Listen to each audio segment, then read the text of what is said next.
Welcome, action fans, and thanks for joining us for a brand new season of All 90s Action All the Time. I'm one of your hosts, Scott Murphy, and in this season, we're going to be looking at the 90s action films of Val Kilmer. Now, as always, we are just looking purely at the action films, so there will be a number of Kilmer flicks from the 90s that we will not be covering, such as The Doors, etc. Perhaps the most surprising of these omissions is the film Heat, which we chose not to cover because, one, we see it as more of a crime drama heist film than an action movie. Two, generally we cover films where the season's star is either the lead, co-lead, or occasionally the second lead in a film that features the lead is basically a star that we will not cover. But Val is only the third on the bill in Heat. And thirdly, due to the format of the show, where we look at the plot of a film from beginning to end, we basically don't quite know how to do this one without making the episode 6 hours long.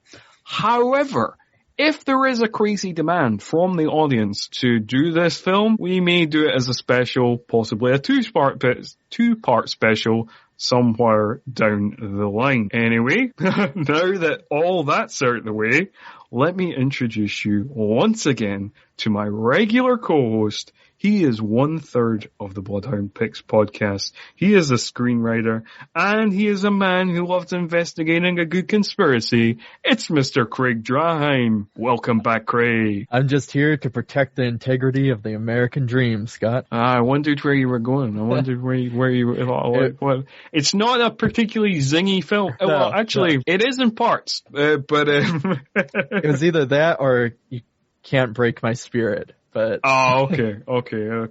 Just going for the vowel lines. Excellent. Yeah. So, at this stage, you're probably wondering which film we are going to kick the season off with. Or actually, you're probably not wondering that because you've read the title of the episode and it clearly says Thunderheart 1992.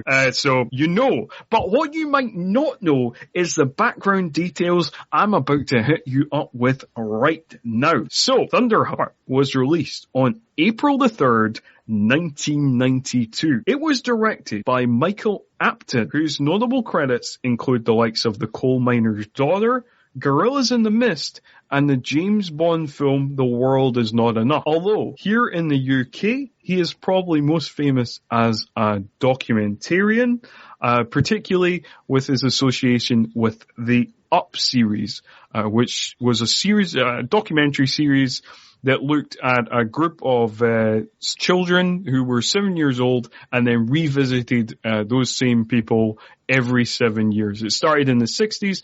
The last series that they did was called 63 Up, which aired in 2019.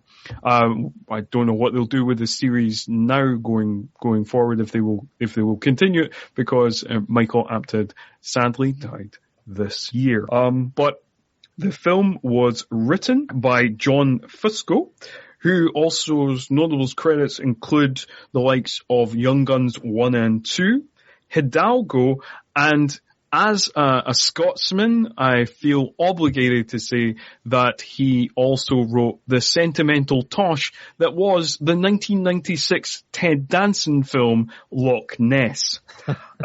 Critically, the film is currently sitting at a 6.8 out of 10 on IMDb, 89% on Rotten Tomatoes based on 19 reviews, 58 on Metacritic based on 22 reviews, and a 3.2 on Letterboxd. Box office wise, it made $22.6 million off of a $15 million budget, making it the 55th biggest film of 1992. Although it's pretty much at this stage been entirely forgotten. I think there is a small pocket of fandom of people who enjoy it, but like it's one of the least known films we have so far covered on the podcast, certainly based on the amount of people who have voted on it and the likes of IMDb and Letterboxd and stuff. And I must admit myself, I had not seen this film at all, or actually heard of this film until I really dug into Val Kilmer's credits for the 1990s, trying to collate, which action movies myself and Craig would cover. And I wasn't convinced that this was going to be in the season, because it seemed like a kind of more of like a mystery film, and I wasn't sure how much action was actually in it, and I was definitely on the fence based on the trailer and what I read about the movie, but Craig convinced me to put it in the season.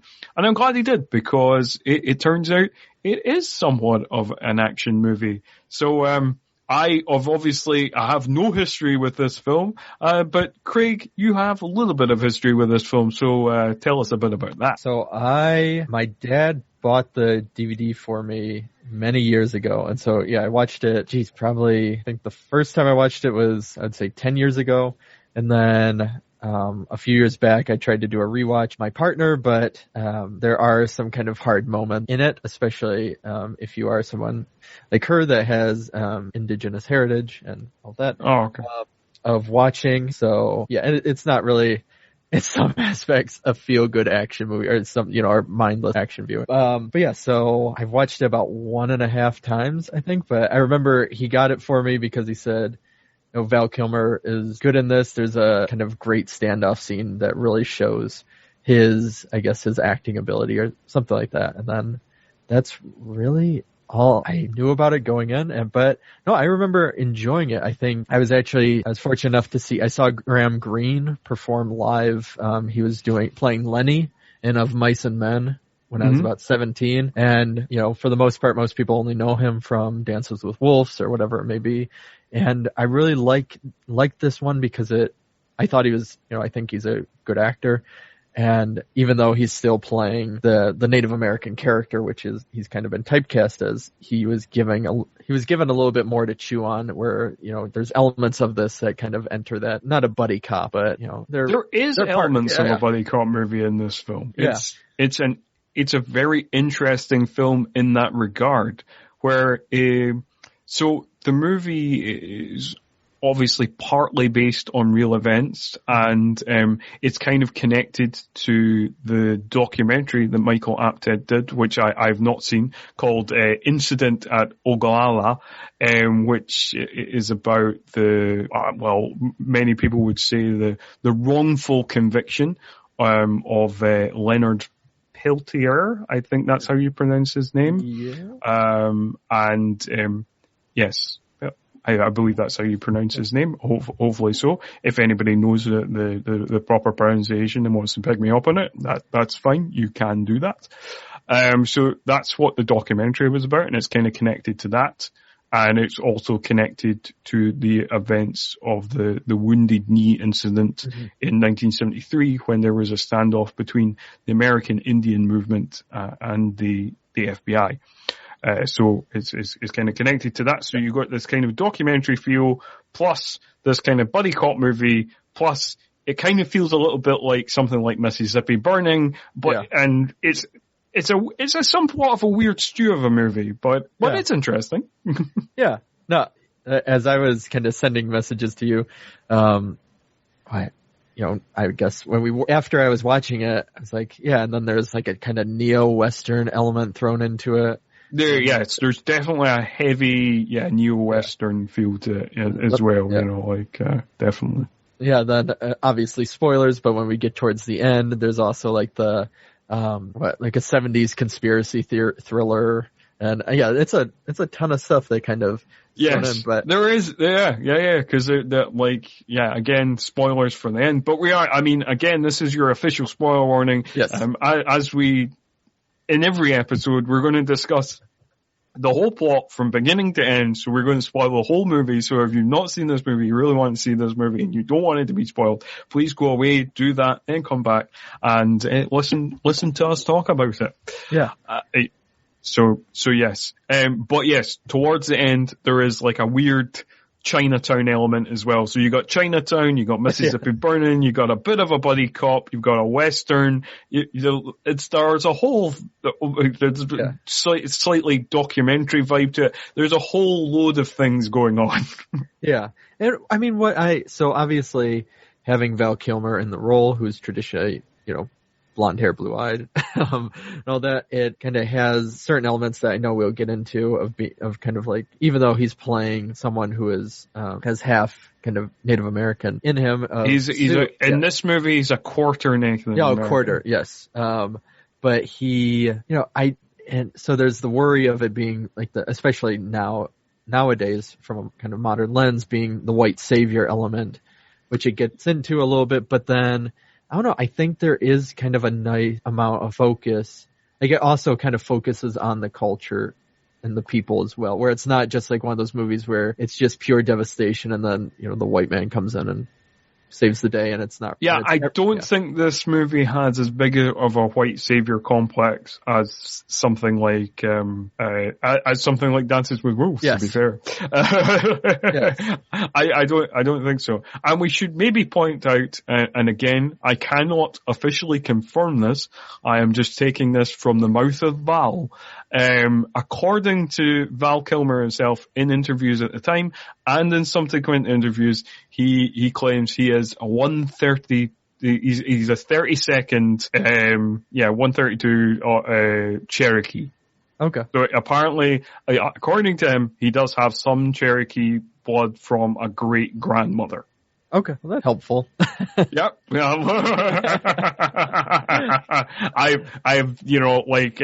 There's only so much research I can do for the job, for the show. Going into the genealogy of Val Kilmer seems beyond my remit, but basically I'm just taking him at his word. Apparently he is a little part Cherokee. Yes. We had to find Val Kilmer, get some of his DNA, and then send it in to one of those ancestors. Yeah. To officially confirm it, yes. But like, I'm just taking it from what he says. Yeah. Also, like, talking about, again, before we properly get into the movie, one of the other characters, who is also a Native American character that I was kind of like, why is he playing a Native American character, is played by Fred Ward. Yep. But apparently Fred Ward is also part Cherokee. More part Cherokee than Val Kilmer is part Cherokee. Okay. Yeah, he was, I agree, because I forgot he was in it. And you kind of forget, too, because he kind of goes in and out. Same with Sam Shepard, both of them as kind of the, I guess, again, spoiler, kind of being antagonists in different ways to the mystery of everything. They leave and then come back. But yeah, right when Fred Ward popped up, I was like, oh, wait, he's in this? What's he doing here? I forgot. Yeah, I completely forgot about him. Like, I just knew it was Val Kilmer, Graham Greene, and then Sam Shepard. Yes. And, of course, like, as we're discussing the various heritages of people, it is also ironic that Graham Greene gets typecast as Native American because Graham Greene is First Nation Canadian. Yep. Yeah. So there you go. Yeah. I think that was the rule, that if you were making a movie in the 90s that featured Native Americans, then basically you had to have either Graham Greene or Wes Studi. Yeah. I think, yeah, completely. The 90s, it was kind of that weird thing, because same with if you were making a movie about the Latinx population, it was like you had to have Edward James Olmos. It was just that's true. Yeah. That's very true. Yeah, there were just these certain like male actors that any movie that dealt even in the slightest, you had to have them. And Graham Greene is still one where I think that upcoming, I don't know when it'll actually be released, but the horror movie Antlers, like he comes back as being like the, wise, mystical Native American character or whatever that knows about the legend and all that stuff. Yeah. And I think, as we'll discuss further, don't worry, listener, we are just about to dive into the plot. This is not going to be another super tangent heavy episode, fingers crossed. We just never know. Yeah. Adam isn't here. It's just the two of us, or Caleb. So that's true. When Caleb is in here, things get really out of hand, as anybody who will have listened to our Three Musketeers episode, which it took some turns. Okay. I can't wait to hear it. Oh, it definitely took some turns. But what I was going to say very quickly before we do dive into the plot was, I think one of the things to this movie's credits, and it does dive into the cliches and tropes a little bit, but I do think that most of the Native American characters are presented as human beings. Yes. Because, generally, in cinema, Native American characters are either characterized as, very much these kind of, Gur savages, or, in kind of traditional Westerns and stuff, or this kind of misty, dewy-eyed, romantic, kind of noble, magical, mystical kind of and there's an element of that, but they're also presented as real flesh and blood characters, which is frequently not the case. Yeah, I mean, really only the medicine man character, Grandpa, as they refer to him, he's really the only one that starts Grandpa Sam is his, he's the only one that starts to fit into that, where all the rest of them, there's a lot of moments where they'll kind of point out, the stereotype that, either Val Kilmer's character or whoever is putting on them. You have Jimmy talking about, I served in Vietnam, and you have, knowing more, and then you have Maggie's character talking about knowing what it's like living in the city, and doing that, and kind of, this is the way you're viewing us, but that's not the case, or things like that. Yeah, for sure. And even the grandpa character, even though it kind of veers into that stereotype cliche, whatever, there's enough there that it doesn't seem like kind of eye roll worthy or anything of this is because there's enough humor in that character, and he's played brilliantly as well. Yeah. I have his name written down. This is brilliant podcasting right here. Just me searching for. We'll cut back to it. Yeah. He is. I will say, but his character has enough dimension that what elements do start to fall into that stereotype, it still keeps it grounded enough, opposed to what you'd see in a slew of other movies, even to this day, like True. that.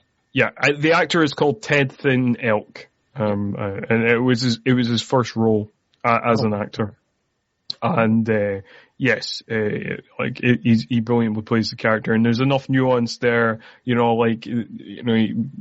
way, that scene where he's watching Mr. Magoo and stuff like that, and there's enough kind of goofiness, there's enough kind of eccentricities there that are not just that make him more grounded and not just this kind of all-knowing, mystical,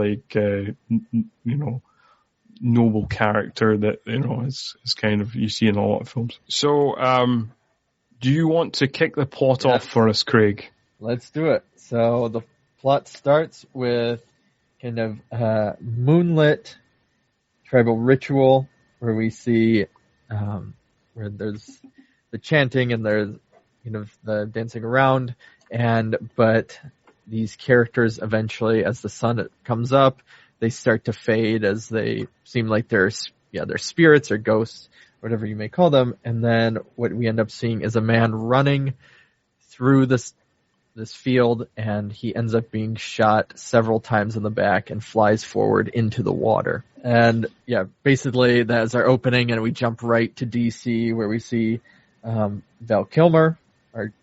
I was just going to say about that scene that I like. I kind of thought to myself, like, I'm going to like this movie just based on that opening scene, because it was so beautifully shot, and I was like, this is a beautiful looking shot. I wonder who shot this movie, and then I was reading the credits, and I was like, oh, the DP on this movie was Roger Deakins, who did like, No Country for Old Men and Shawshank Redemption and like just so many great things. Roger Deakins, a fantastic cinematographer. Yeah.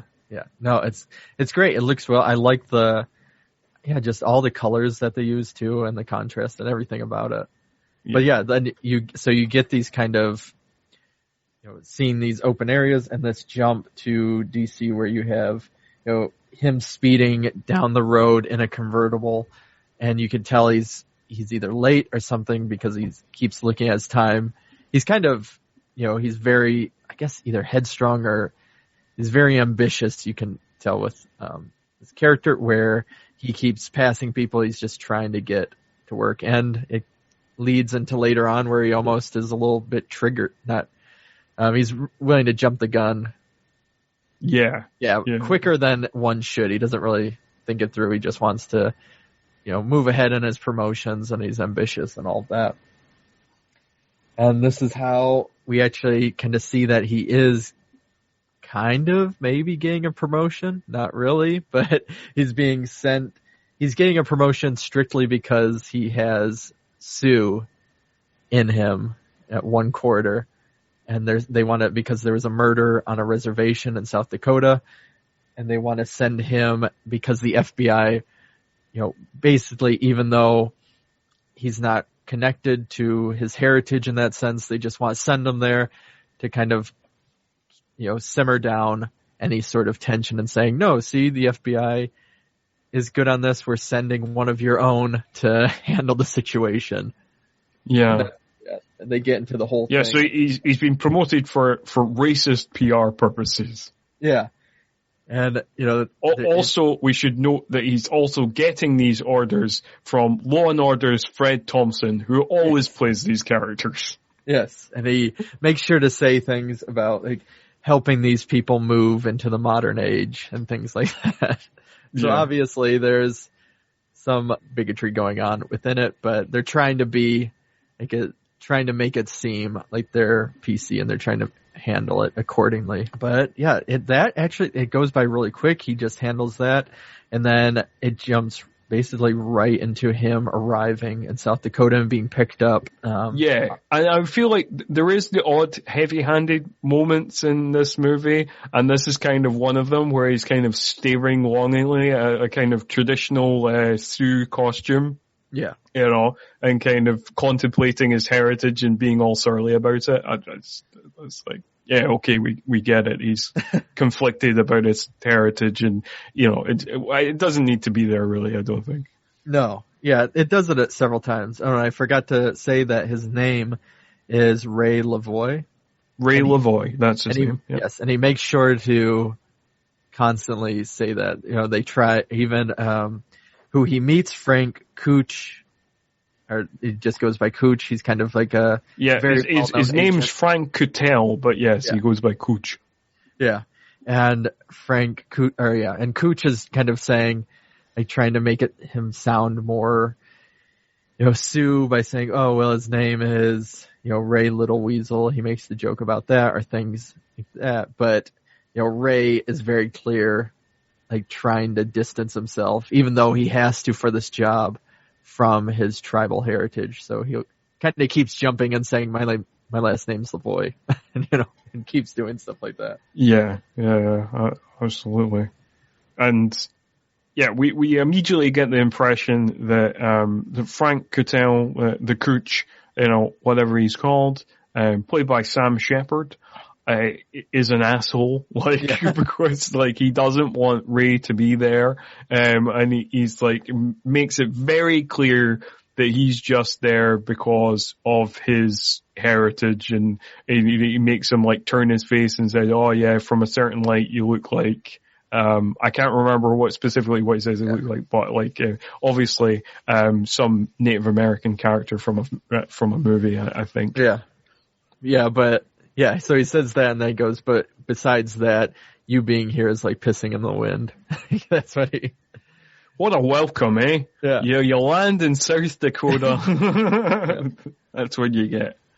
And not only that, he's Ray is, Cooch to Ray is like this person that it's not fully said, but it's clear that, he respects his kind of work. He not necessarily idolizes him, but, he's just in kind of awe of Cooch and, wants to impress him because, he's an up and coming one, and here's Cooch, this guy with this. He has an impressive resume. Yeah, right. Yes, it's kind of implied that he's like a kind of legend within the bureau, and like he looks up to him somewhat, or is impressed by him somewhat.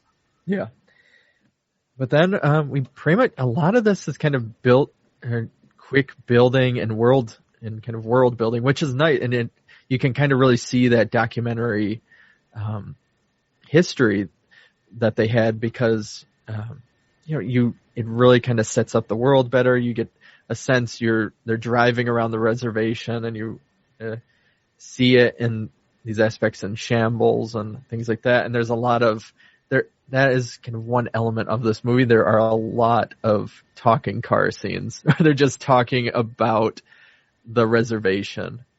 That is true. Yeah. Apparently there was a lot of discussions during the production with the production and the local Lakota on the Pine Ridge Reservation about like showing that, about showing the reality kind of those reservations, and they wanted it to be kind of shown kind of real, of like impoverished, but not more impoverished than it is, but not less impoverished than it is, but just like try and give a sense of that reality. And apparently there was discussions with the tribal elders and stuff like that, with the production and the director Michael Apted and stuff like that, to try and give it that kind of documentary like feel. Yeah, because there's even a whole discussion on it. That Cooch, he talks about it being like, I think he's the one that says it, but being like entering the third world, or the third world being right in the United States type of thing, and stuff like that. And then, during that time, he's giving this kind of introduction, and they're heading off to see the dead body of, can't remember. Leo Fastelk is the character who's murdered at the start of the film. Yes. So they're going to see the body, and what we find is that this body is face down, kind of on these rocks, and which we saw him fall into a river, but they're nowhere near a river.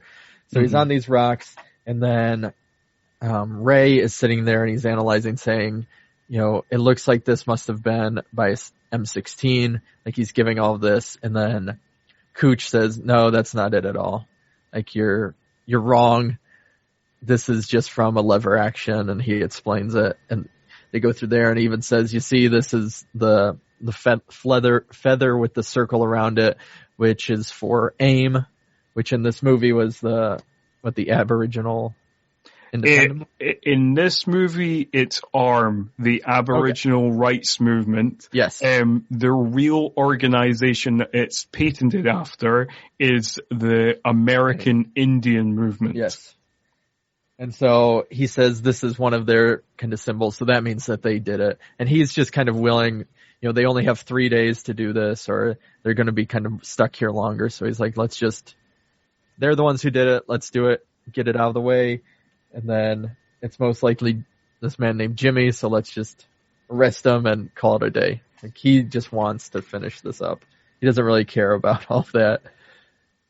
But yeah, so that's when we get to meet Graham Greene, who is Crowhorse, who's a kind of a tribal officer, but they don't know at the time. He comes up to get the body, And this is where he's tackled by Ray, and Ray is being a little aggressive with him.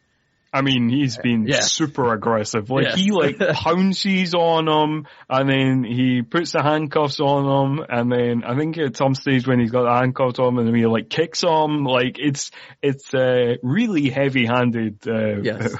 He takes off his hat, and he pulls his hair at several times. Like, he's just... he is very much the poster boy for police brutality in this sequence. Yeah. And for a good part of the whole like first half of this movie, he's actually kind of, for lack of a better term, he's a dick. I mean, yeah. Like, Ray's kind of an asshole at this point. Frank is definitely an asshole. There's a lot of assholery going on, particularly in the opening section of the movie. Yes. But then, so it's finally revealed that he's the tribal police, and he's saying, I want to take him to get buried. He's been out here too long, and there's the whole, he's in our jurisdiction. This is the FBI.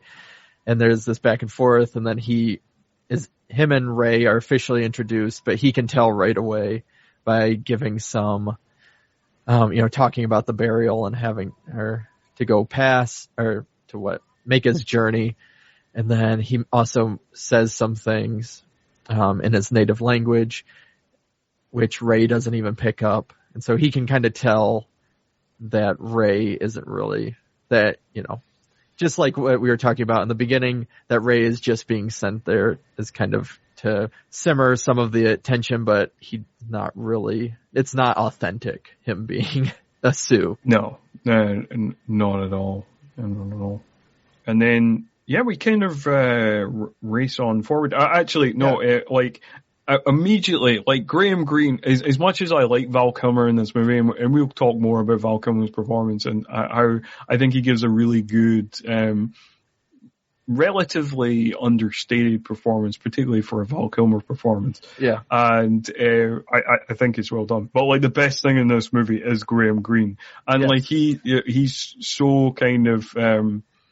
basically, apparently, the director, Michael Apted, like, had conversations with Graham Greene and kind of said to him, you are the humor in this movie. Yeah. Like, this is kind of a heavy movie. There's a lot of heavy stuff in it, but I want there to be humor in it, and you are the main point of that. Yeah, you're the main source of the humor. And he really is. Like, cause most of his lines are pretty funny. I like his line in the start here where he's talking about the Federal Bureau of Intimidation, and like he's just like really sarky and quippy throughout the movie. I think it really works. I do too. No, and I think it kind of helps, and it shows as we get on later on where you learn that there's certain people that are okay with dying or being arrested, even though it's not for the true justice of the case or things like that. There's that pride element. Like, it really kind of helps show that, but in a light way. And there's funny elements too, where there are several points within the movie before they kind of team up, where he's driving by Ray and he'll just flip him off and you just see him riding by. Like, there's a lot of stuff like that. Yeah. There's a lot of good stuff like that. Yeah. Or they even have a ton of back and forth where he'll just be like, oh, hey, Crow Horse. Yep.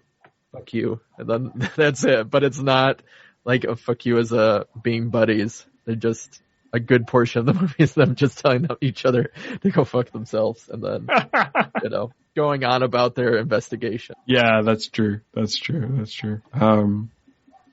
then we get to some of the more serious stuff again after that, because this is when we first meet the tribal council, which is led by a guy called Jack Milton, played by Fred Ward, as we mentioned, that Fred Ward was in this movie, and he's got his goons, and they have set up roadblocks, and they are just hassling families left, right, and center throughout this movie. But they're hassling one family here, dragging them out of the car, sticking guns in their faces, generally acting like assholes. And apparently, like, this is again based on real things. Like the character of Jack Milton is apparently roughly based on this guy called Dick Wilson, who was a tribal council president, and his team, or the kind of people working for him that were called the Guardians of Oglala Nation, or goons, were known to intimidate people in real life. And, so again, this is somewhat patterned on real people and real things, even though done in a highly stylized, fictionalized way. Yeah. And I mean, the goons, they just, and we'll get into it more in a couple scenes, but they are not, easy about this whatsoever. They like throw things around. They destroy all of these people's materials, anything at all. Yeah. And they're not fussed about anybody's property. I hear your dog wants to give some commentary on Thunderheart as well. Yeah. I don't know. He never barks for some reason. Here, I'll be right back. I suppose, I feel like I missed the opportunity there to be like, we'll be right back after these messages. Yeah. Yeah. He's one of those dogs that just never barks, but then for some reason, I don't know what just happened now. He didn't even see anybody outside or anything. He just randomly started barking. But I gave him a treat, and that calmed him. Okay. Well, that's so good. Yeah. But yeah, so, I mean, these goons, they are just not pleasant. They're, which I mean, they wouldn't be pleasant, but they are not subtle about anything. Like, anytime they're around, they're either shooting stuff up or they're destroying everything in their path. And you really see that, where you see this family. And that's because they're in this the FBI is there, but because of kind of reservation laws and everything, it's crazy because, like, well, as FBI agents, wouldn't they say something about the fact that all of these men are carrying things like M16s or whatever it may be, which, obviously it was brought up earlier about M16s, foreshadowing. But dun, dun. Well, we can't spoil the ending. Yeah, no. But there's really no. It's like they're like, okay, well, this is their land, and they just go about it. And Ray is kind of curious, but he doesn't. I think because of his job, and he just wants to get it done and get out of there to again build up his resume. He's just like turning a blind eye to it, and even Cooch is saying, these guys. It's kind of shades of gray or whatever, but these guys they're the ones on our side, so like that's what we just have to deal with it type of thing. Yeah. It is kind of crazy. Basically they do catch up with Jimmy. Yeah. And they arrest him at a sweat lodge, and he makes the not unreasonable point that do you drag people out of church while they're praying? Probably not. Although this scene is one of those scenes that are supposed to kind of hit you hard, like the injustice of it, and I think it kind of does. But also the scene kind of plays quite comically because like that tent with the sweat lodge seems quite small, and like it seems like dozens of people come out of it. Like to the point that I was like, how many more people could possibly be in this tent? Jimmy is inevitably the last one to come out, and I was just like, what is this, a fucking clown car? Is it the TARDIS? Like, what is going on? Yeah.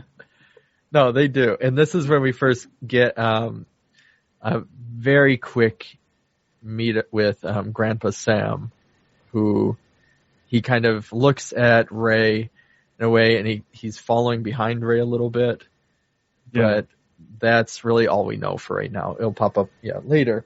But they arrest Jimmy, and they're taking him to his place to find evidence of that he murdered, or that he was the kind of suspect. But since his hands are locked up, he says, you've already busted, or the goons already busted up my house before. Please just use the key. I keep the key in a coffee can under the porch.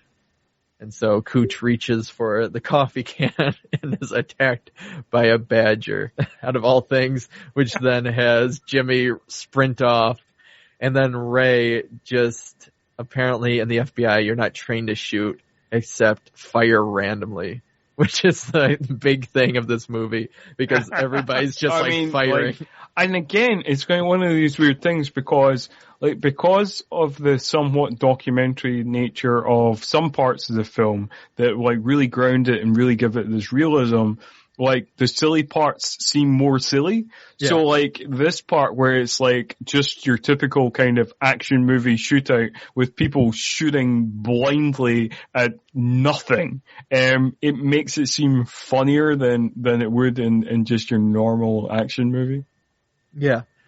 Because they are, and it happens multiple times in this movie, they are just not getting, and you see Ray throughout most of the times, anytime he's shooting in this movie, he's not even looking. It's like he's firing over cars, and it just keeps going. And then it gets to, I know beforehand you were talking about your favorite part where there's a very small like camper or trailer or caravan there that they didn't see him go into, but that's really the only place he could have because there's all this field. So Ray and then all of these cops just start like firing and they're like firing on it for what feels like a solid couple of minutes before anybody like goes over to the caravan to see if there's anybody in the caravan or anything. They're just shooting at it and shooting at it and shooting at it, and you're just like, guys, like what is the point of all this? Like if he's in the caravan, then he's clearly dead 10 times over. If he's not in the caravan, you just wasted a shitload of bullets and also your time of like you could have been chasing him. Because Ray finally opens up the caravan and he sees a feather, and then he sees isn't it a deer? Yeah, a deer jumping over a fence. Jumping over a fence, yeah. And that's kind of the first element of spiritual aspect that Ray gets into. He'll bring it up later, and he even starts seeing more later on. But that's basically what happens. And then they lose him. And then is that when when it's the nighttime and they're going over the police report, or not the police report, but they're kind of filing it, Cooch and Ray? Yes. Oh, okay. No, I think there's kind of part of that, like, that's where we've kind of discussed the scene that comes up next, where, Jack's goons are, like, raiding buildings, they're kicking shit over, they're just, like, looking for Jimmy left, right, and center. Then, amusingly, during when, Jack's goons are raiding the various buildings, and Ray is, looking on, that is one of the couple of scenes where Walter rides by and then gives him the finger. Yeah. And then Ray goes to the crime scene again where Crow Horse is, and then Crow Horse profiles the attacker based on his footprints. Yeah. And then we have quite a funny scene there because it seems like Crowhorse does have these tracking abilities and can kind of tell the stature of a man and all these kind of things based on his footprints. But then, again, kind of subverting the trope of the all-knowing and wise and all that. He also, Ray says, "Oh, can you tell me the change in his pocket?" And Crowhorse says 63 cents, Yeah. Because the winds told me, or I think, Yeah. So he's having fun with them, he kind of has fun with it, I know the tropes, and, I'm sticking it back in your face, you stupid white man. Because then he's even able to kind of, size up Ray by saying, oh, well, you're carrying a gun on your side, but then you also keep an ankle gun. That's why your left leg drags a little bit. And then that's when Ray goes, Crowhorse, fuck you, or whatever. And then they separate, they drive off. Yeah, that's right. But Crowhorse has a funny line there because he says he says either fuck you or go fuck you. Yeah, and then he says, And then he says, like, I'd love to. Yeah. All his lines are really good. Yeah. Like, it's real fun. No, I mean, it's definitely, I don't know, seeing him do this, he was one of those ones where it was like, man, I wish Graham Greene, he was cast in something where he just wasn't playing, even like this, or even more so where he just wasn't cast as, the stereotype or the trope or whatever it may be. Just really let him like have fun with a role and shine, because when he does, I mean, he is just, he really lights up the screen in this movie. Oh yeah, every time he's on, it's a joy. Yeah, for sure. Yeah. Yeah, and so, when the goons are kind of looking for Jimmy and they're tearing everything apart, I know we talked about this before recording, but yeah, there's apparently maybe Jimmy can hide in school desks. Because they're destroying it's not even stuff where he could be hiding in. They're just flipping every desk. They're just destroying anything they can. Yeah. That's absolutely, they absolutely are. And again, like, going back to kind of, mocking the tropes and stuff.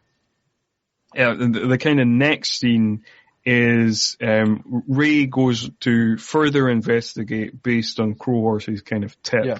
And he's looking around, and again, like, Ray at this point in the movie, kind of a bit of a dick, seems real trigger happy, because he just sees a random pickup truck go by, he immediately grabs his shotgun and goes after that truck. It's just like, what?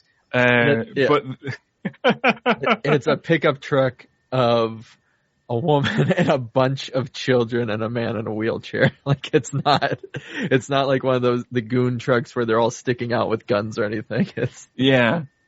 It's real funny, because it's like, why, Ray? You seem, it seems like an over the top reaction. Yeah. But anyway, this is the introduction of Maggie Eaglebear, who is the kind of potential love interest of the movie. It's because they have that kind of thing where they're angry at each other, but they have that little spark of chemistry.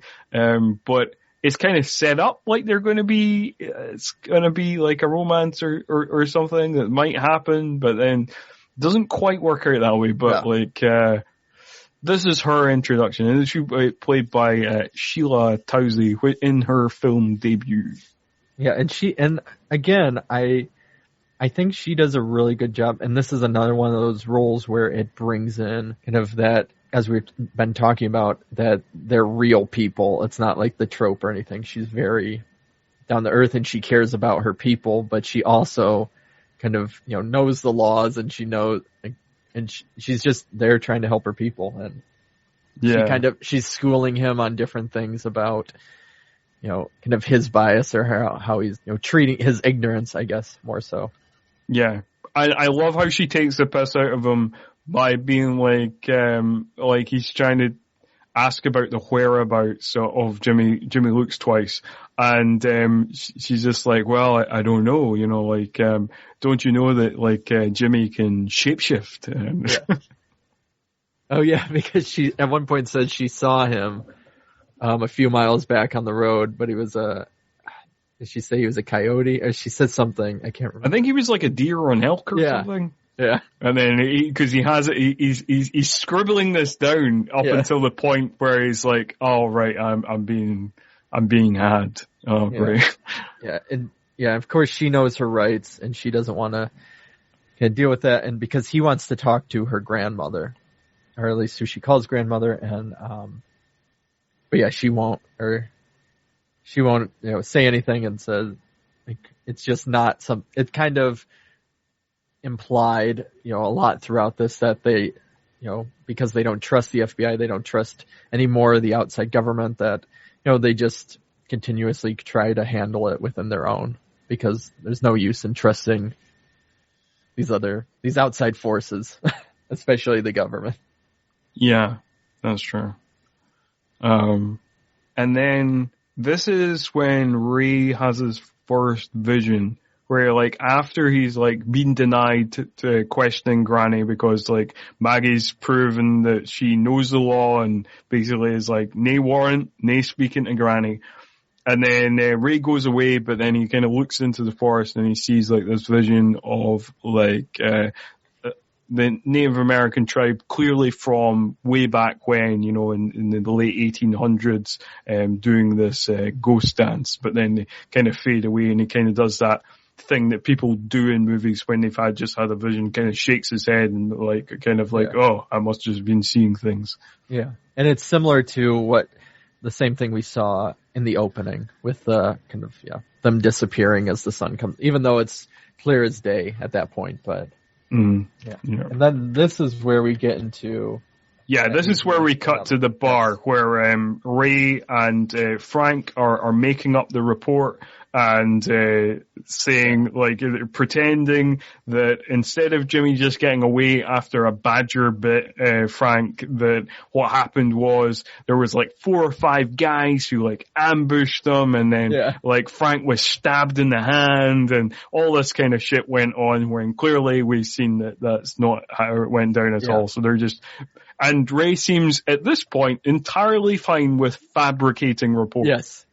No, he is completely. I mean, he's just, it's like both of them are going back and forth just so they have their story straight. Like, there's no conscience about it or anything. It's just, he's perfectly fine with it. And even with, there's a bar fight that starts happening. That's the only thing that kind of he looks over at, but even Frank is just kind of, he's unfazed by it. Yeah, Frank doesn't care.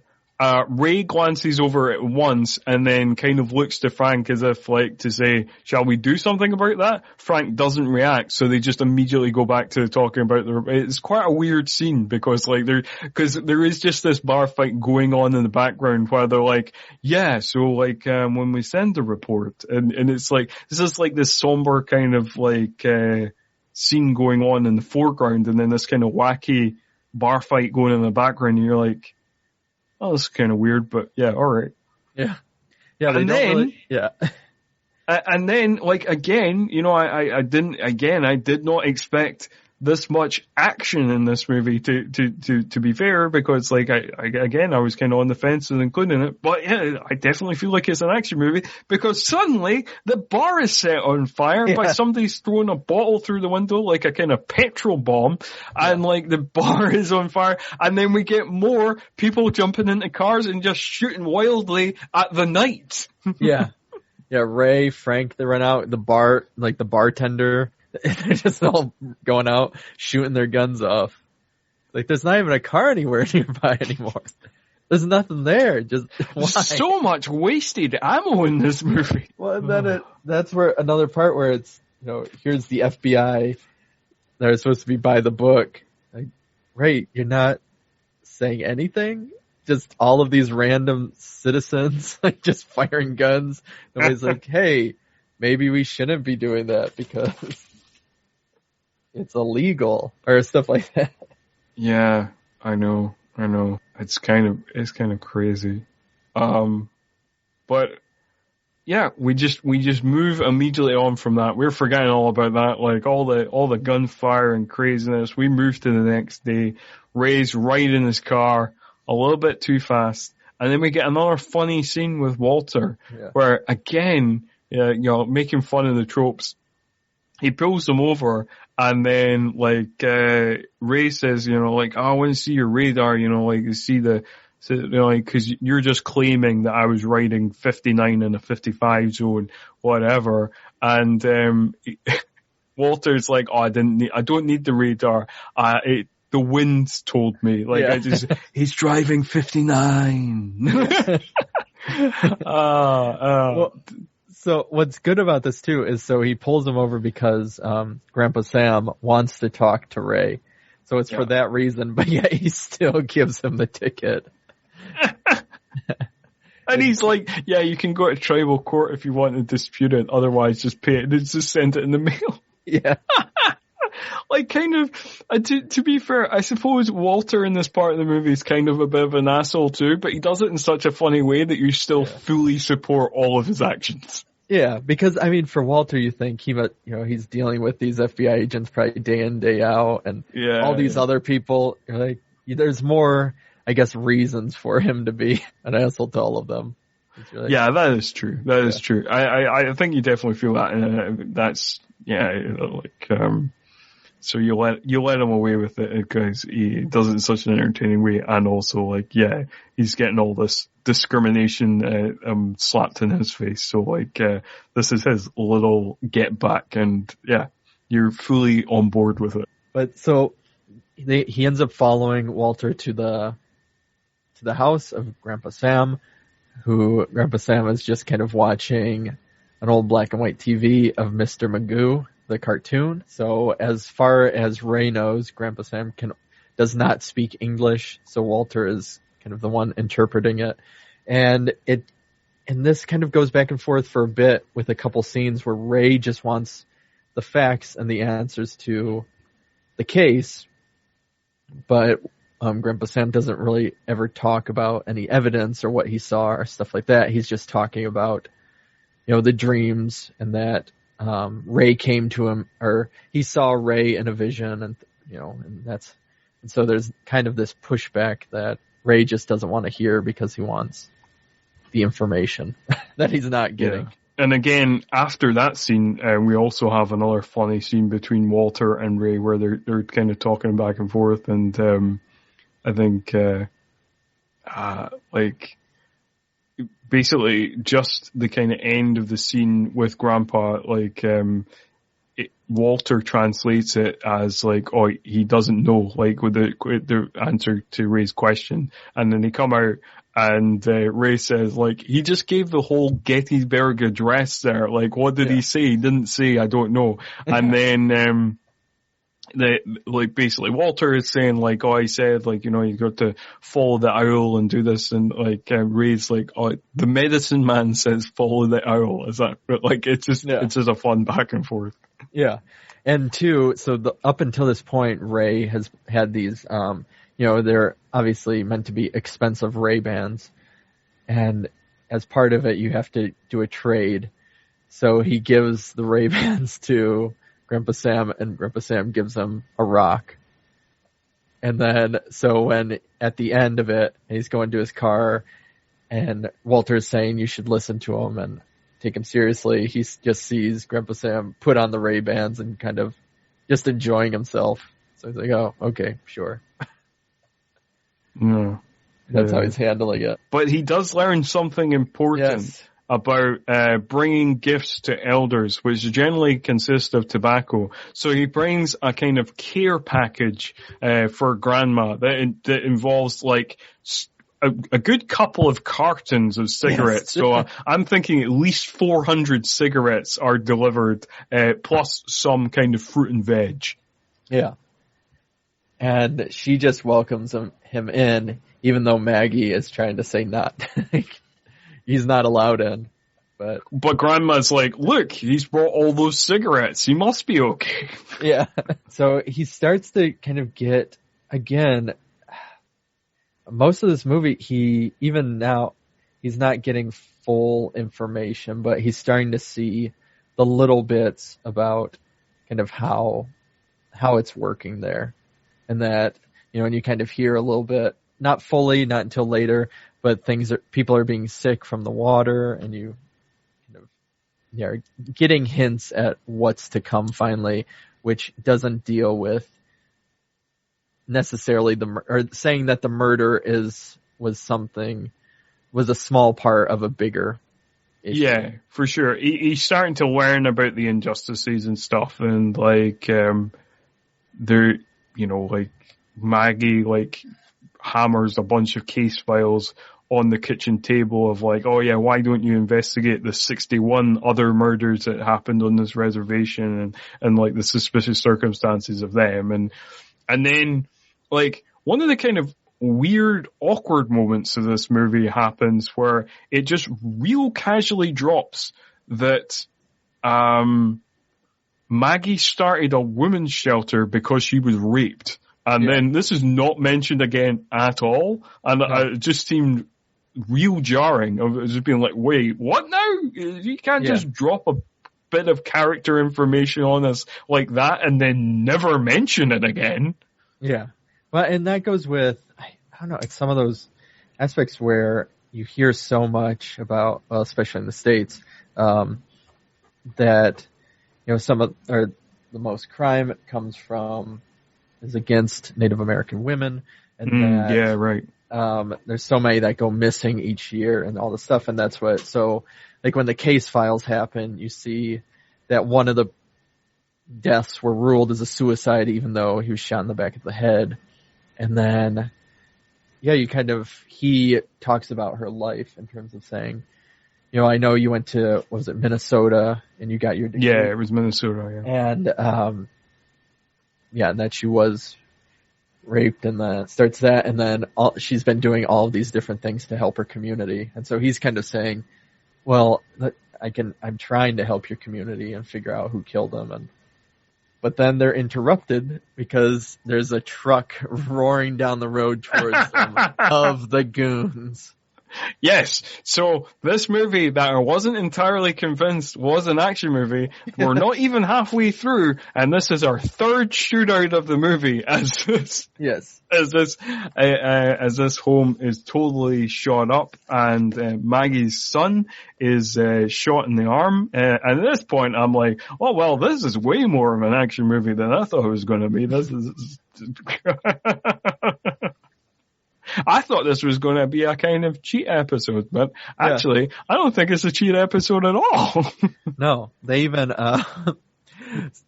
it just gets shot up. The son gets hit when he's trying to grab his toy, which is like a soldier doll. Yeah, it's like an action man. Yeah. And, so they run him to the car. They're driving in the car. He ends up pulling off his tie. They wrap up the kid's arm to go to the hospital. And then I remember watching it. It's not funny at all. It's very, sad, and it's intense and all this stuff because, of course, you have a child just hit in the arm.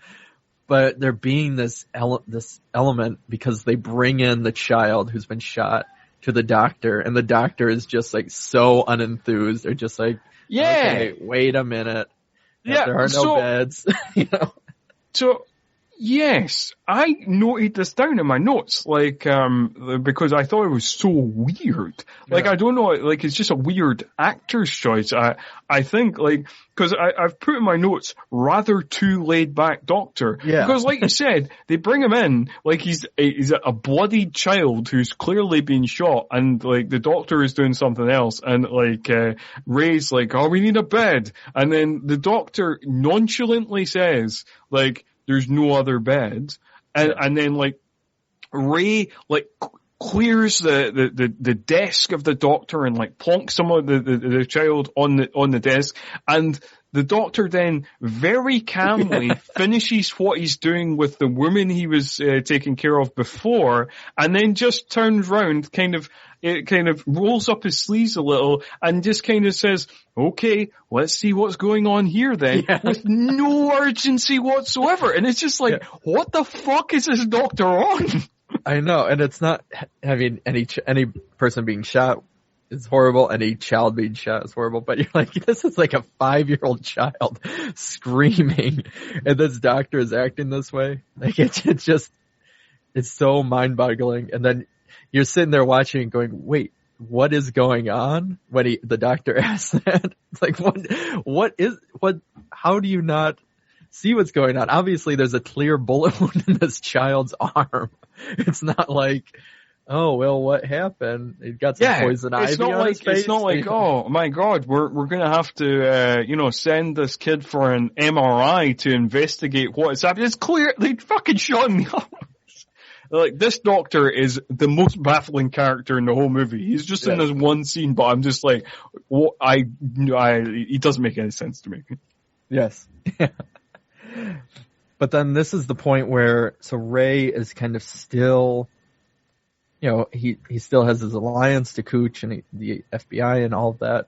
But you see the instances because you have the goons drive up in their trucks and they're just kind of celebrating and they're having beer and stuff, I guess. And, like he storms outside and he beats up 3 of them. Yeah, it's quite entertaining as well, because he like goes to they're on a pickup, and one of them's sitting on the back of the pickup, and he just like drags him off the back of the pickup and like throws him down to the ground, and then the other guy like comes out of the door of the pickup, and he just punches that guy out. Yeah. It's kind of a fun scene. Yeah, but then it's obvious that, you know, he's in over his head, because then he's pulled back and Cooch starts yelling at him. And yeah, everybody, and they're like, no, it was Arm. Arm was the ones that did it. Like none of you were there except Ray. And it's very clear that he saw who did it. They're like, no, it was Arm.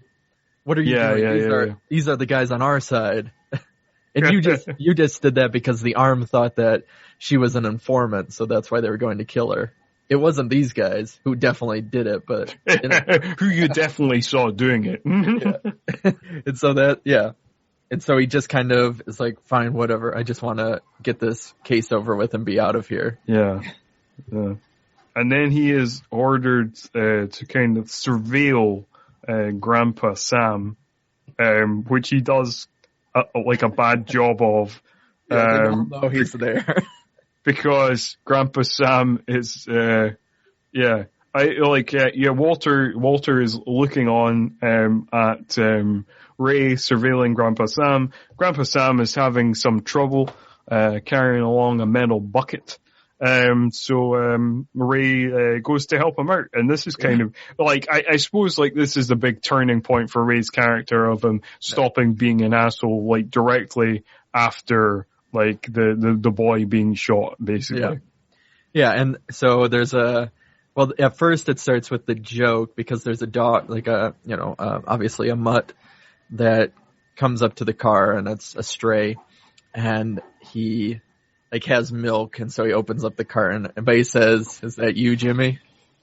You know, because of the shape-shifting element. Yeah. He gives the dog the milk, and then, because he is kind of jumps the gun and stuff, he gets so frustrated that it's taking Grandpa Sam so long that he just then, grabs the bucket and walks it over, and then basically walks back to the truck.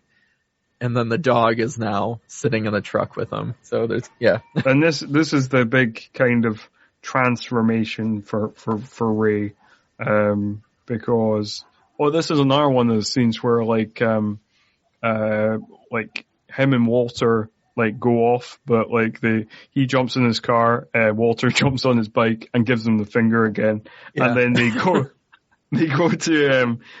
to a ceremony, like a ritual, and they're like talking about the case. I also like after they're like finishing talking about the case, like Walter like points him like, hey, look over there, and then like disappears like Batman. Yeah.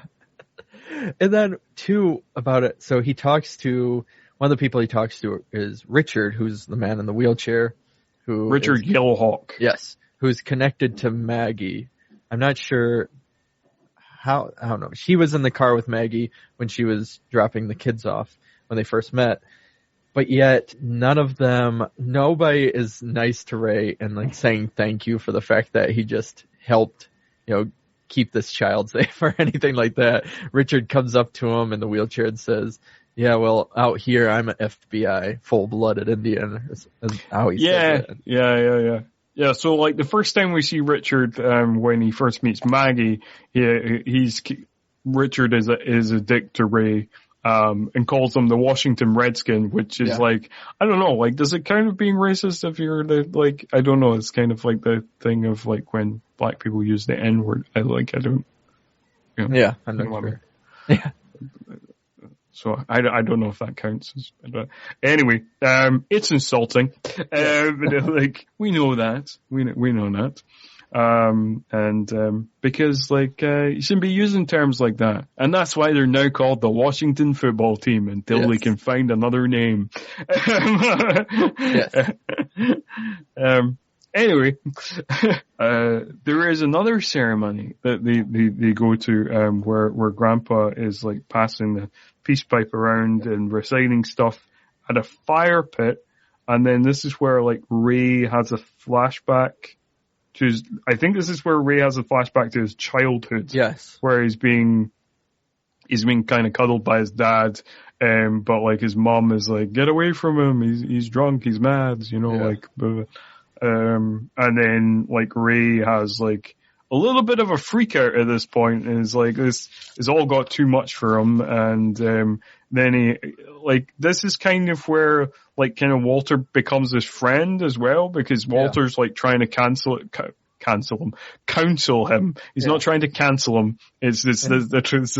This film isn't about cancel culture or anything like that. He's just trying to counsel him and be a friend and be like, I know you're scared, but just, let it happen, let it out and stuff like that. And then this is when we find out that Grandpa speaks English. And he's even saying to Walter, is like, well, let's do this. We have to do this together. Like, don't do it, now he's like, let's work together on this instead of you going off alone and trying to solve this or me.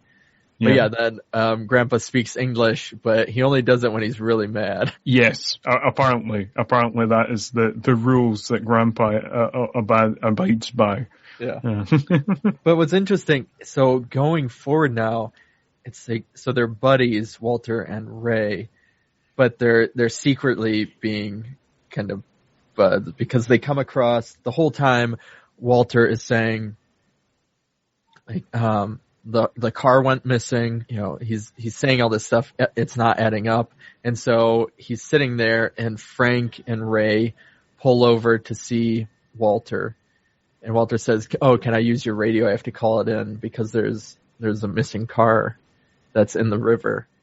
And you could tell Frank is upset about this because he kicks. And obviously that wasn't part of the plan. And then Ray even kind of secretly gives, Walter like a, you go, or, I don't know, there's something like that. Mm-hmm. Yeah. Then Ray goes off and he's briefly stopped by one of the roadblocks by, Milton's goons. And then, like, it seems like the FBI, like, at this stage, it seems like the FBI operations become way bigger because, like, at first it seemed like it was just mainly, Ray and I was going to call him Sam. Ray and Frank. He's played by Sam Shepard. Yes. Character is not called Sam. Like Ray and Frank and maybe a couple of other agents. But like when he drives back to the FBI motel HQ, it's like there's like a whole motel of them. There's like it seems like it's expanded far beyond the initial operation. Yeah, and because they missed the 3-day mark that they had to really solve it, and so now. Yeah, the kind of bigger groups have to come in. And this is when Ray is he's still trying to stay as an FBI agent and trying to connect with Cooch. And, he's upset and they go to just walk out to grab a Coke from, the vending machine. And he ends up just saying to Cooch in all kind of realness of just, so Ray is starting to get upset about it to the point where finally Frank is like, okay, let's go outside and let's get a Coke. And you can tell that Ray is trying to hold on to kind of the FBI element. He's trying to give Frank the benefit of the doubt. But at this point, he's almost pleading with him in this way of just saying, like, just tell me what's really going on. Because obviously, whatever I've been told up until now is completely fake. But even to that point, Frank still doesn't give him the information. He's just kind of like, the point is we need to solve this murder. And that's really all he says. And then, he kind of goes into it as more so saying, both sides are that the side that they're supporting, the goons, like, yeah, sure, they're not great either, but, and I understand these people and I've seen these people, or I know probably more about these people than they know about themselves, and I feel for them, but, obviously Frank thinks they need to adapt to the modern world is kind of what he's suggesting. Yeah. And, yeah.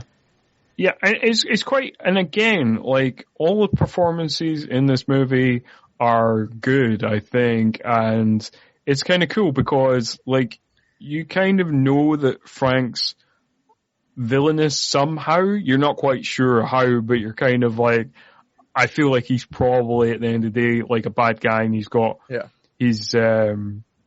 fitting this guy up for some reason but we're not quite sure. But then they make him fully rounded enough to be like, give him these kind of empathetic kind of grace notes that you're kind of like, oh well, maybe the character's not wholly bad. Maybe he is trying to do the best in a bad situation. And, when he's giving the whole speech about like, you kind of don't know the good guys from the bad guys really, and all this kind of stuff. But, at the end of the day, you do still kind of think like, no, he's probably going to be revealed to be one of the bad guys. Yeah. No, I agree. I mean, he's definitely not, like mustache twirling villain. Yeah. And it is a way, even, I mean, yes, he's a bad guy. He's done horrible things, but even by the end, I guess it's, when you hear about actors talking about playing villains, you don't play as a villain.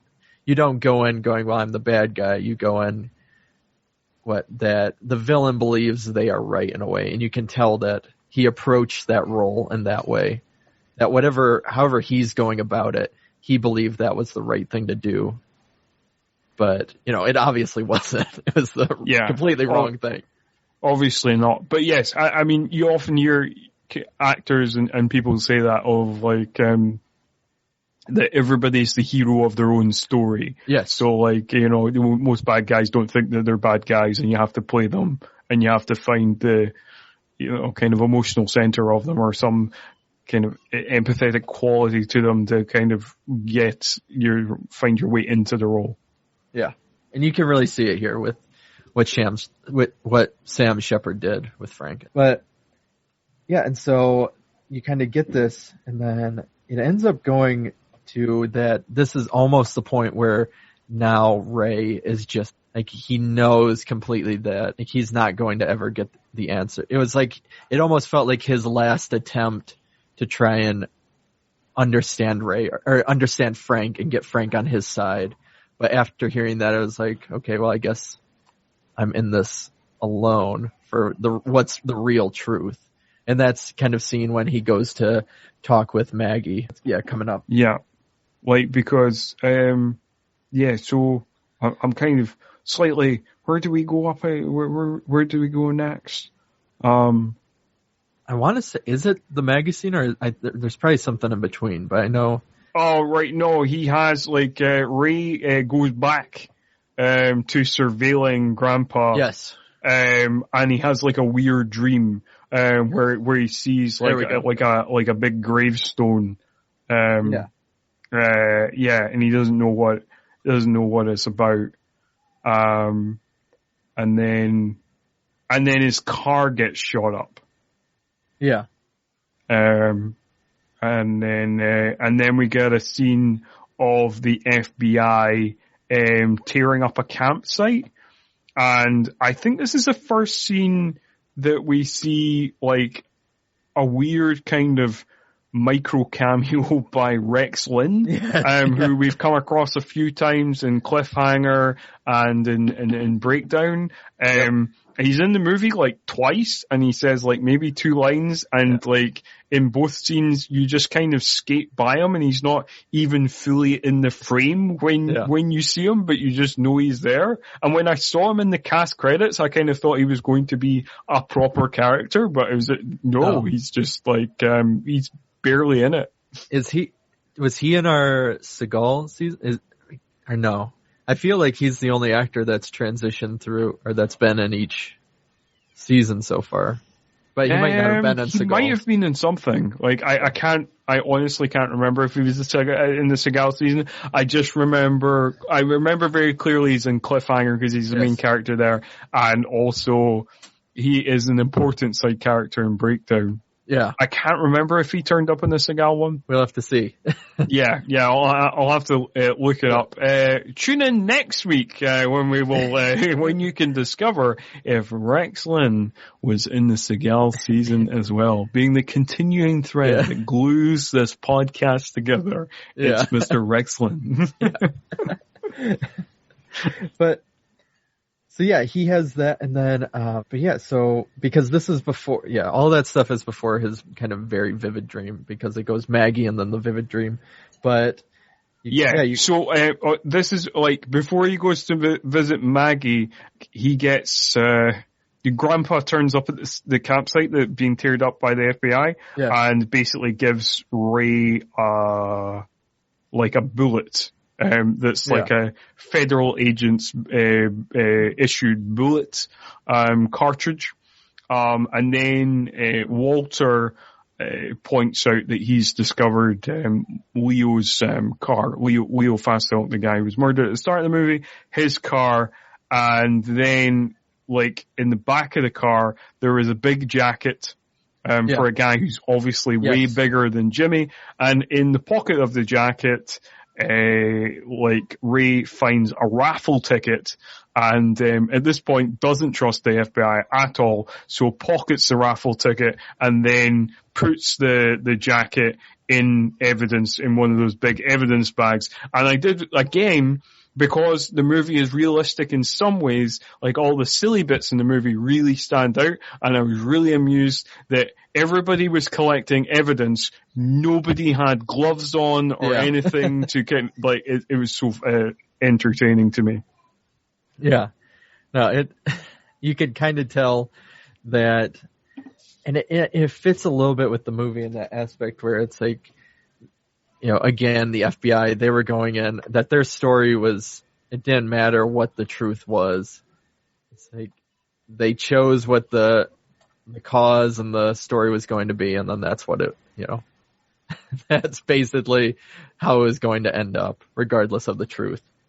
And that's what you're really seeing in all this stuff. But anytime the truth comes out, like the car, then they're scrambling to be like, okay, well, how do we figure this out to make it look like, oh wait, no, we found that Jimmy actually had an M16 in his trailer or whatever.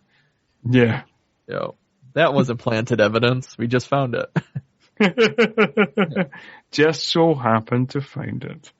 So now since he has the raffle ticket, this is why he goes, to Maggie, because she was the one holding the kind of raffle, and so she would, in theory, have the other side of the stub of who would have, that raffle ticket would have belonged to. And this is kind of where you get, of course, get into it for a second, but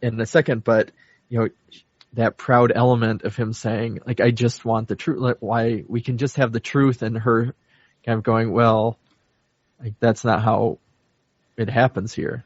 Like, that's not what we do. And that's not how we're supposed to go about it. And she wants to go into the city because she takes water samples, and she's going to leave, and he's saying, well, all the goons are out.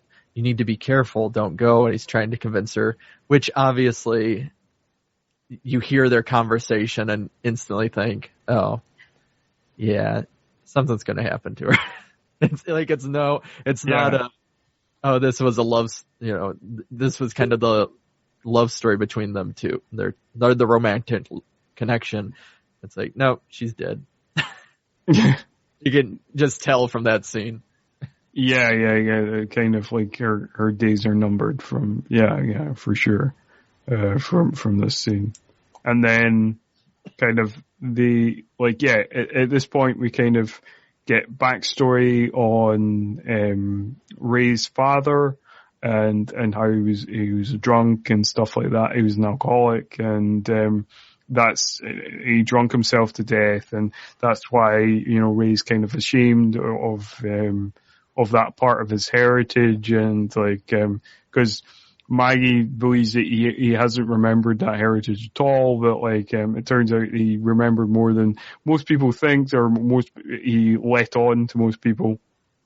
And so they kind of connect on that level, and then Maggie drives off to say that she's going to the source, quote unquote, and he doesn't really know what that means, but she says you should go to the source too, and he's kind of baffled, but he's like, okay. Yeah. Which he'll pop up again later, but yeah, and then this is where he kind of goes, because she leaves, and then we get his kind of very vivid dream, or which isn't just a dream, it's a vision, as we'll find out, which not a lot of people wait their whole life to have a vision, and some, I don't know, the joke will pop up later, which I won't ruin it, but it's of him kind of running with a group of tribes people, or Native Americans, where they are running from, I believe, the original kind of Wounded Knee.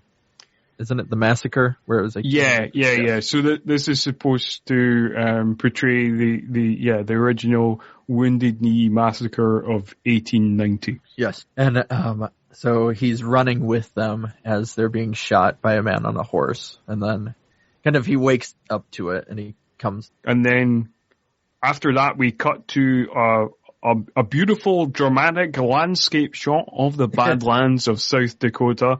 This again makes us think this is a Western. And then we go back to Grandpa's. We're back to Grandpa's again. And it turns out that Jimmy, is at Grandpa's. And then the FBI, raids, Grandpa's. And again, like you said, there's talk of like, I can help you. You should run, or stuff like that. Yeah, exactly. And, that, willing to kind of lay down the lace and,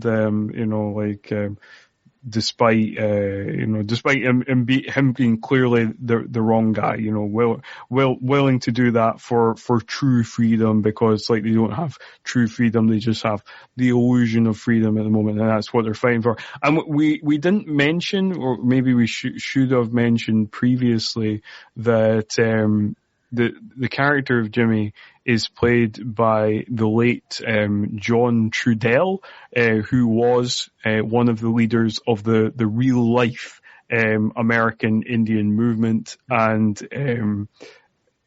obviously a lot of these issues touch on his real life, and he lost his wife and I believe a couple of his children to a fire in suspicious circumstances in the 70s, and was a friend of Leonard Peltier, who was the guy allegedly wrongly convicted for the murders of 2 FBI agents, which is discussed in the documentary that Michael Apted did, Instant Oglala. So again, that kind of bit of authenticity there as well. And apparently, as well as doing that, he was an actor, he was a poet, a singer, did a whole bunch of things, did John Trudell. I mean, that's the hard part about this movie, where like, even if you go from something like how Seagal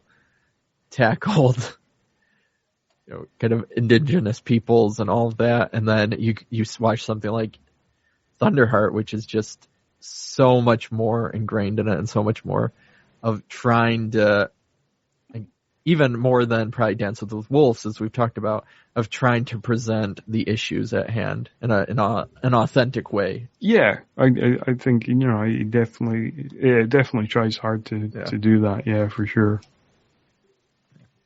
But when they're arrested, we get the other Rex Linn. Yeah, this is where we get the other brief Rex Linn moment where he says one line, and he's not fully on focus on screen. You just kind of half see him, and you're just like, oh, that's Rex Linn. Oh, okay. Then Rex Linn out. That's him. that's his whole part in this movie. Yeah. And then he's arrested and he's put into a helicopter, and then Grandpa Sam is upset because they broke his TV. Yeah, that's quite funny. Yeah, when he says that. And then, But then after that, Grandpa Sam, I've put in my notes, Grandpa Sam explains the title of the movie. Yeah. So he gives a bit of backstory on basically the vision that Ray has had, and tells them about the massacre at Wounded Knee, and that one of the people killed was an old medicine man, and he was called Thunderheart, and Thunderheart was basically Ray is in his direct lineage, so his blood flows through him, and then he tells him, run for the stronghold Thunderheart. The soldiers are coming. That's again, Grandpa Sam is cryptic as ever. Yeah. I mean, that's the whole movie for Ray. Like, everybody is just so cryptic. You'd think if somebody just gave one line of dialogue, like it'd be over in a 20-minute movie. But so. Yeah, that's true. That's true. I mean, like, if anybody gave Ray a straight answer, this would be a 30-minute television episode. Yeah. And so finally he ends up figuring out that the ticket stub belongs to Richard. And so he goes to Richard, and that's because he kind of goes through the files after hours and sneaks in there. And yeah, he talks to Richard and figures out that Richard actually is Maggie mailed him the raffle ticket that said it was Richard Yellowhawk's raffle ticket. Yeah. And so, Richard, it turns out he's not wheelchair bound, even though in his file it says that he was crippled by being basically capped in the knees when he was in jail at one point. But yeah, he's not wheelchair bound. And then Richard confesses that he is the one that did the murder, but only because he was told by some suits to do it. And if he was to do it, then he would be kind of let off, and they would stop harassing him and he'd be okay. But then Richard realized, thinking that Ray is in on it too. So that's why Richard is saying all this. And, he's implicating the FBI, he's implicating Frank as the one that took care of all of it. But you would know this. And then that's when Richard realizes completely that, oh, Ray didn't know it. And I just spilled all the beans of this, conspiracy about what was happening. Yeah. Yeah, he realizes at the last second, oh, you're not here on the FBI's behalf. You're here on your behalf. Yeah. God damn it. Yeah. And so, now this is when Ray, he decides to grab Walter and they're going to figure this all out. They're going to arrest the people that deserve it. They're going to basically put an end to it completely and go to the source. And and it has kind of a funny moment where Walter and Ray are driving through the night, and Walter finds out that Ray had a vision. And he's upset about it because he makes says the comment that most men wait their whole lives to have a vision and some don't. And here comes this man that gets to have a vision. Right, I forgot how he phrased it, but just right away. Yeah. And it's quite funny as well because of the way he phrases it. I can't remember the way he phrases, the way he tries to phrase it, that it's maybe not a vision, it's maybe just a kind of dream. And he says a certain kind of dream, or maybe it's this kind of dream. And then Ray is yeah, maybe it's that kind of dream. And then Walter super sarcastically goes yeah, no, it's not. It's clearly a vision. Yeah. Oh, it's a real fun exchange. Graham Greene is just a joy in this movie. Yeah. And so the two of them, they finally find the source, which Maggie was talking about, and it means that there's been all this test drilling in this area that was kind of reservation land, but they were pushed off it by the goons years ago, and the goons keep kind of making sure that nobody ever comes back out this way. But yeah, it's the test drilling for uranium, and which is why the water supply is being poisoned. And then during that same time, they find under some rubble and stuff like that, they find that Maggie has been killed as well. Yeah, and it's kind of weird, this scene, because like I feel like it doesn't. I don't know, like, because she's got lots of dust on her face and stuff like that, and it's the way she's made up and stuff like that. It took me a second to realize it was Maggie. Yeah, same here. So it's kind of even the lighting, everything is really, it's nighttime, and you have the moonlight, but it doesn't give a lot of information, so it does take a bit. Yeah, I think like the only reason I knew it was Maggie was because of the way he reacted. I was like, oh well, because I was like, oh well, it's clearly a female. I can tell by the way he's reacting, it must be Maggie. Yeah. And which then they kind of realize, well, if they already got to Maggie, then we need to check on Richard, which they go over to Richard and find him that he's been basically, his wrists have been slashed and he's been murdered in such a way that it would look like a suicide. Yeah. And that's when the goons and Frank and everybody start basically driving from all sides around them to, surround them. And yeah. And in this movie that I wasn't sure if it was an action movie, like they dive into their car and we got a big old car chase on our hands. And they just start shooting too. It's not like, let's try and talk this out with these guys or anything.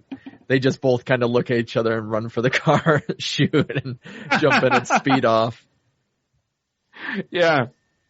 And I think, like, based on, like, the kind of previous conversation where they're kind of chatting and, like, that thing where he's mocking him about having a vision when, most people might not have visions and stuff like that. It's really, at this kind of end part of the movie, it really does become like a buddy comedy, because like, again, like the way it's shot as well, where it's like quite stylized and like, Graham Greene has now got the Ray-Bans that Ray had at the start of the movie and they're all looking all cool and he's got the hat on and stuff like that and they're just like shooting off and stuff like this and it's like, oh, this has become like Lethal Weapon or something. Yeah. Well, and we forgot to mention it, but I like how that Ray is trying to get his Ray-Bans back and says, here, I'll trade you. And he has the rock that the Grandpa Sam gave him for the Ray-Bans. Oh, yeah, right. And right Walter goes, very edge. Yeah.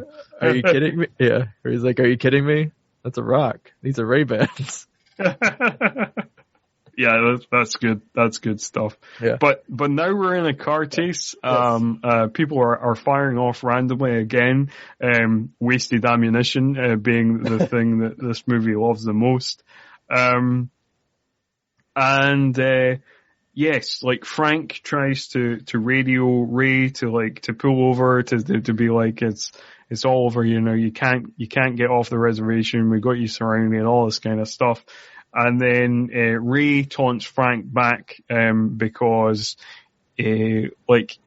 basically, obviously we've discussed that Richard Yellowhawk is dead. So like Frank is like, there's no evidence or anything. And then Ray plays a tape of Richard is saying that Frank was involved, and like much earlier in the scene we didn't discuss, Frank had said to Ray that he should always get tape because he didn't get tape of the initial conversation that he had with Maggie. So he sarcastically says to him, "Always get tape, Frank. Thanks." Yeah. And it's like, oh man, this movie's become quippy, like real quippy all of a sudden. Yeah. And so they're driving through this town, or through basically the village, and people are running around screaming. And they're, obviously, they don't care about collateral damage around here, as we've already established. Yeah, no, I mean, we've clearly established that they don't give a fuck about collateral damage. And so they start driving out on the road, and they're heading towards another road block, but then Ray decides to take off basically into the fields and head toward the stronghold. And which they don't even like park the car or anything. They just crash right into like a rock.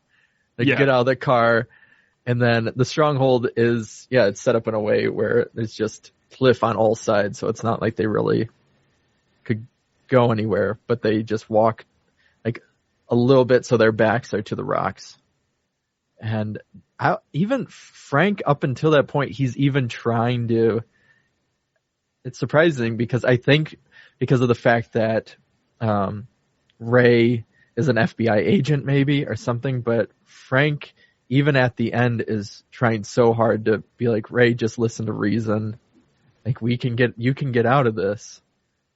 Like, there's never a point where it feels like the two of them are pulling guns on each other, ready to kill each other instantly. Yeah, no, that's true, because like even at the very end, he's like, "Oh, if you just play along, like if you just come back into the fold and play along, with what we've constructed," kind of thing. Like, I can get you a promotion. I can get you further up the ladder.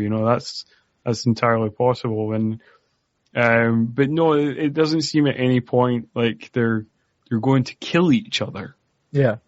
But this is the point where I remember, as I was talking about before, in the very beginning, where my father, he said you should watch Thunderheart because Val Kilmer is good in it, which I think, he works with this, as we've talked about, works with the type of role he's supposed to be playing. Yeah. But at this scene where they're surrounded, they have the guns drawn on them, and you see him talking to Frank, and like he's trying to play it cool, but that's where, like, obviously he has guns on him. He knows he's probably going to die, and his body's basically shaking, and there's like those nerves are kicking in, where you can kind of see it with Val Kilmer in a great way. Yeah, you can see the way he is trembling, and there's like there's a kind of particular kind of ass shot of him, like kind of trembling, like jiggling his ass, which sounds really, like, just saying it sounds really stupid and like something you would laugh at, but is actually quite effective in conveying his fear and the predicament he's in. Yeah, it's really good acting, and makes it feel really authentic from somebody that's ever been scared at any point, Obviously. It doesn't feel like fake fear or anything. No. It feels quite authentic. Yeah. Yeah. And so finally they're just, both of them decide that they're not going, or that they're just accepting their fate. Ray throws his gun on the ground, he turns around and walks, and Walter has a beat where it's like, this is crazy, but he just basically holsters his gun, and the two of them are walking away from, the goons and Frank, and so they're about to just shoot them in the back, but then they hear a noise, and it's Arm to the rescue. And, because on top of the cliffs, the whole kind of army of these men are all surrounding the goons and Frank with guns pointed. Yeah. And, like, it just kind of cuts away after that. It's just kind of like, we're led to assume that this was scary enough. It's a cool moment because, like, Grandpa Sam, like, first appears on the cliff top, and then, like, the rest of the tribe appear in various places on the cliff, and, and then it pans out, and you can see this army of, like, cars that have parked up on the cliff top, and all the tribesmen in all the different positions on the cliff, and it's real cool, and it's real effective, but it's kind of like, it's unexplained what happens at that point. Yeah. It's just like, oh well, they must have been scared off enough that like they collected Ray and Walter, because it cuts to the next scene and they're at the kind of the graveside of Maggie, and they're kind of bantering back and forth, and it seems like they've managed to get the message out there of the conspiracy, but like, yeah, or they're about to, because like Ray has now quit the FBI, and you know he's quit the FBI because he's no longer wearing a suit. He's just wearing all denim, a denim jacket and jeans with a cool black t-shirt. So we know that he's no longer working for the man. He's now his own man, and he's going to get the conspiracy out there. But yeah, well, it's kind of like, okay, I mean, like how they got them out there, I'm not quite sure. How it didn't end up in just everybody dying, because like the goons up to this point have been so gun happy that, or trigger happy, should I say, that you kind of thought like, oh, they might end in a giant massacre, but like it seems like it ended in a somewhat peaceful way of they just got Walter and Ray out of there. Yeah. And then, and so during this jump, I don't know, it does feel like, I don't know if it was cut for time or budget or just because, but then you just kind of get this random exposition scene. You're like, I wish you showed us instead of you're just telling us, but yeah. But yeah, they have this kind of respect for each other, and Walter is basically saying to Ray, you know, he does the whole, like, where are you going to go? Ray doesn't know, but then says, well, if the winds, you know, or something bring you back this way, you'll always have a place, type of thing. And then, like, as he's about to leave, Ray sees Grandpa Sam and walks over to Grandpa Sam and gives him, this Rolex that he had that his grandmother gave Ray on her deathbed. And that was one of the things that he wouldn't trade, but he gives it to him. And then he just kind of walks back to his car and sees that the dog is now in his car, and that there's a ceremonial pipe. Yeah. That's in the car with him. So that Grandpa Sam must have already knew that the trade was going to happen, or the exchange or whatever of items. Yeah. And so they kind of have this smile or whatever. And yeah, then Ray does one of those things that happens in movies occasionally where he drives the car and then he's at that kind of crossroads of which road does he go on type of thing. Yes. Of all the kind of plus points of this movie, the symbolism in the movie can be somewhat heavy-handed at times. Yes. But still, despite that, a largely enjoyable film that, like, again, it might not seem the cutting edge of progressiveness, looking from the 2021 perspective, but still a solid effort, and certainly for the 90s, a very solid effort. Yeah, no, I agree, and I think, I don't know, it's one of those ones where I can understand why it's not remembered as much, just because of the subject matter, of how it's presented, whatever it may be. But it is one where, like, I wish more people had seen it, because it is decent, and it is definitely a lot better than some of these other, especially action movies that we've looked at that have a way higher audience ratio. And kind of like, it's a good movie that if you're looking for kind of a good mystery, a good kind of neo-Western, whatever it may be, it's a good watch. Is what I'll say. Yeah.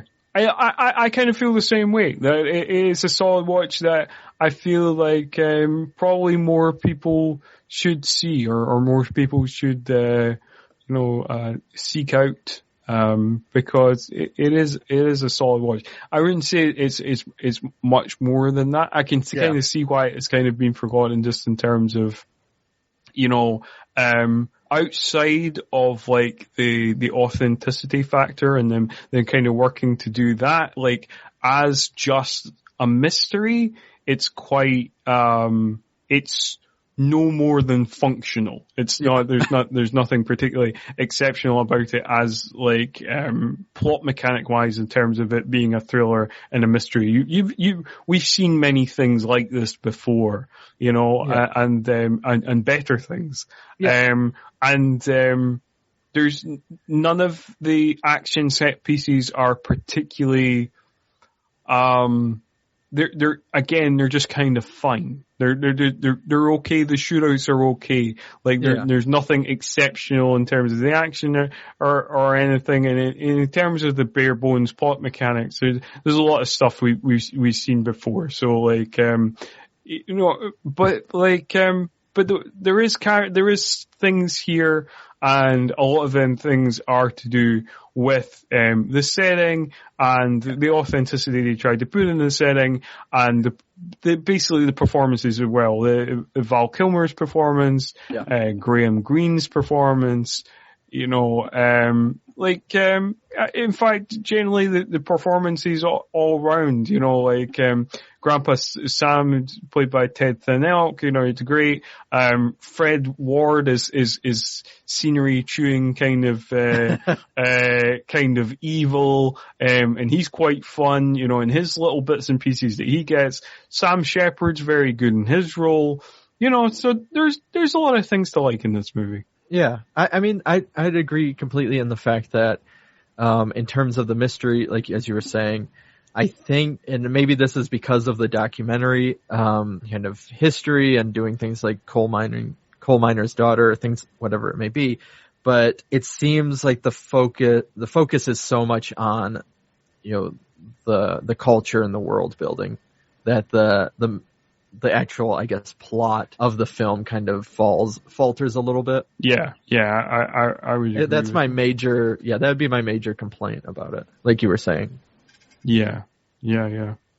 For sure. But, if people haven't seen this movie, or like me, hadn't particularly heard of this movie, then I would recommend it, as a watch. If you're listening to this, do check it out, because this is the kind of film that, we hope will be discovered by more people, just like when Kyle and I did Rapid Fire for entirely different reasons. Rapid Fire is a much sillier movie, but again, an underappreciated movie that might not be a great movie, but it's certainly an entertaining movie, and we wish more people to find it.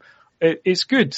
We talk about some movies we love on this podcast, but we also it's good to find these kind of little hidden gems that the 90s has as well, and I hope to find more. Yeah. But I don't think next week will be the same feeling from what I've read. Probably not. So that has been our thoughts on Thunderheart, and to give you a little preview of next week. Next week we will be talking about a little movie, again a forgotten movie, possibly forgotten for the right reasons, called The Real McCoy, which is brought to us from the writers of Stop or My Mum'll Shoot. So Craig and I are real looking forward to that one, but we will report back next week because neither of us has seen it, and yes, we've yet to dig into that. So tune in for that one. It could be a lot of fun. Just like the Stop or My Mum'll Shoot episode, it could just be listening to two men slowly, progressively losing their minds. I think there's a sure bet on what might happen. Yes. Oh, dear. If you like listening to people in pain, probably next week's episode is going to be a whole lot of fun for you. But we're going to finish on on a good note. So Craig, give us your social media details and we'll close this one out. Sure. You can find me on Twitter or Instagram. On Twitter at Craig Dram, Draheim, or Craig.Dram on Instagram. And that's why I got my personal ones. But then also for the podcast, Bloodhound Picks, PIX. You can find that on Facebook, Twitter, Instagram. And that podcast is the one where we talk about horror. We usually look at obscure or independent older horror films and we highlight those, or then we also sometimes highlight kind of independent people within the horror community, be it bloggers, filmmakers, artists, whatever that may be, and talking about what it is like trying to kind of work and navigate in the horror community in this modern world. Yeah, if that sounds good to you, just give me a follow. Me. Yeah. So, we recommend everybody do that. Also, if you want to check out my other podcast, you can at newhorrorexpress.com, which you can also find on Twitter and Facebook. On Twitter, it's at newhorrorexp. You can contact myself if you want, again, on Twitter at ScottMurphy85, or you can contact this show, which is on Twitter as well, at 90s_all. However, that is all for this episode. As we've mentioned, you can tune in again next week when we will indeed be covering 1993's The Real McCoy. But until then, see ya!